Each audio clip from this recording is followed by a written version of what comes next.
tol tersepi di Indonesia. Inilah tol Sibanje, merupakan tol pertama di Aceh yang menghubungkan kota Banda Aceh dengan Sigli, Aceh.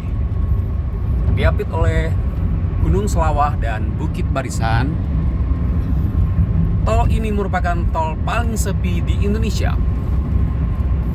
Bagi rekan-rekan yang ingin merasakan sensasi berkendara seperti jalan pribadi, silahkan kunjungi tol Sibanje, tol di Aceh. Nah, ini dia. Baik dari arah dari dan semuanya sepi sekali. Ayo, siapa yang mau datang ke Aceh, silahkan dinikmati sensasi berkendara. Mungkin untuk uji kecepatan silahkan ya, di sini nggak ada lawannya, sendiri aja cukup.